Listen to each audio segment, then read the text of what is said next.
The federal government says Nigeria's debt profile is exaggerated. This is Star Media.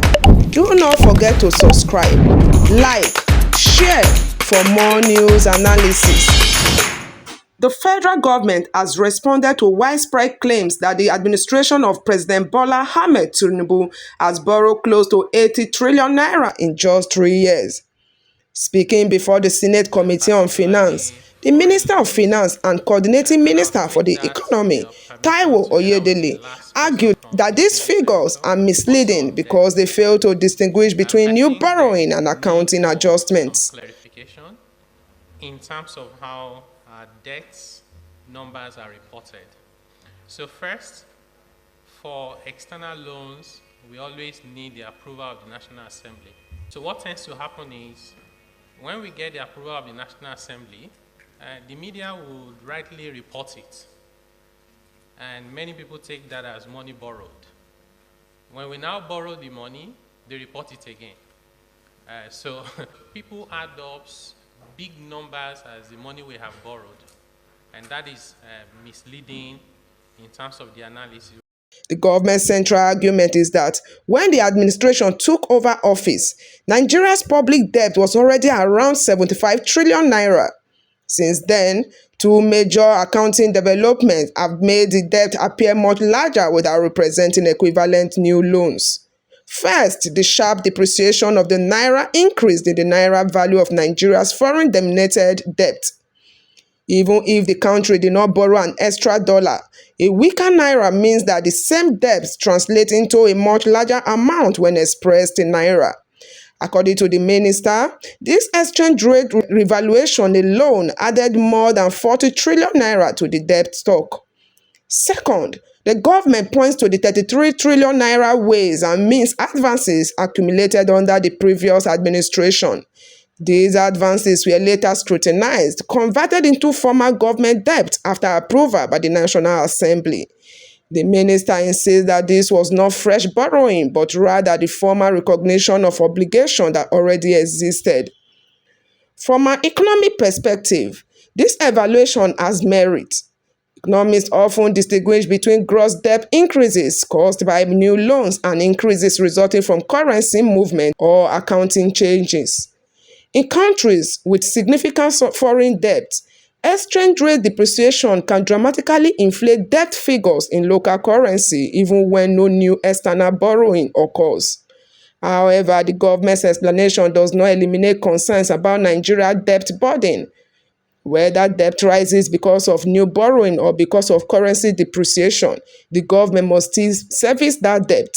Since a substantial portion is dominated in foreign currencies, a weaker naira means Nigeria requires more naira to pay the same amount of dollars, increasing pressure on public finances.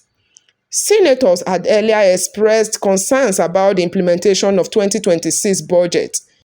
Well, implementation of a budget is a function of the revenue that government was able to collect. From the figures that you have read out and from the brief that we have gotten from the Nigeria Revenue Service, almost all the revenue generating agencies have exceeded their target of revenue collection. If we have exceeded the target of our revenue collection, it is inherently contradictory for government to woefully fail to implement the budget. Where are this revenue going to? If the budget, for example, 2025 budget, has not been implemented, and we have to roll over 70% of 2025 to 2026, and that with the promise that 30% will be implemented before March. Up to March, even 30% was not implemented. National Assembly has to extend the lifespan of the budget up to September to allow government to implement just 30% component of 2025 budget. The issue of 2026 have not arisen completely, has not arisen. Astronomical rise in borrowing. And this borrowing is of serious concern to Nigerians. What I'm saying is in the public domain is not anything hidden. When this government came in, it inherited, I think, over 75 trillion naira. Now it has added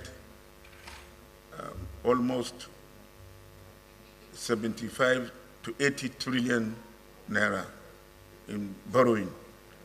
And despite this, budget implementation is nowhere where we want it to be, as said by the Chief Whip of the Senate. We have not even started implementing the 2026 budget. This introduces another important issue. Even if the government's explanation about debt accounting is accurate, Nigerians will ultimately judge economic management by results. Questions remain about infrastructure delivering, employment, inflation, poverty reduction, and whether borrowed or inherited funds are translating into measurable improvement in citizens' lives. Despite the government's detailed explanation of why the headline debt figures may be misunderstood, especially the difference between accounting changes and actual borrowing, its explanation relies almost entirely on official government statements. It does not include responses from independent economists, opposition lawmakers, or fiscal experts who might challenge or verify these claims. A more balanced report will compare the minister's explanation with independent assessment of Nigeria's debt sustainability. The public context is also significant. Debt has become a major point of debate between supporters and critics of Tinubu's administration. Supporters argue that inherited obligation and currency depreciation has distorted public perception, while critics maintain that regardless of the accounting explanation, Nigerians are experiencing high inflation, rising living costs, and increased debt service obligation. The key takeaway is that the size of Nigeria's debt and the amount newly borrowed are not necessarily the same thing. The government argues that much of the increase reflects exchange rate revaluation and the formal recognition of existing liabilities rather than fresh borrowing. Nevertheless, these liabilities remain real and must still be repaid, making effective economic management and fiscal discipline essential. In conclusion, there is a sharp distinction between economic accounting and economic reality. While the government clarification may correct misconception about how much has been newly borrowed, it does not remove the broader challenge of managing Nigeria's growing debt burden, improving revenue generation, and ensuring that public spending delivers tangible benefit for citizens. Ultimately, transparency, independent verification, and measurable economic outcomes will determine whether the government's explanation convinces Nigerian public about its recent borrowings or if it has been reckless with public funds. Whether Nigerians accept the federal government's explanation will depend less on accounting terminology and more on everyday economic realities. If inflation falls, job increases, infrastructure improve, and living standards rise, many citizens will view the debt as an investment in the country's future. But if economic hardship persists, questions over nation's growing debt profile are likely to remain at the center of public debate. As always, transparency, accountability, and measurable results will be the true test of the government fiscal management. Thank you for watching. Please click the subscribe button to subscribe for free. Like, share, and comment. Also, turn on your notification bell to get the latest news analysis and report from our stable. This is Star Media.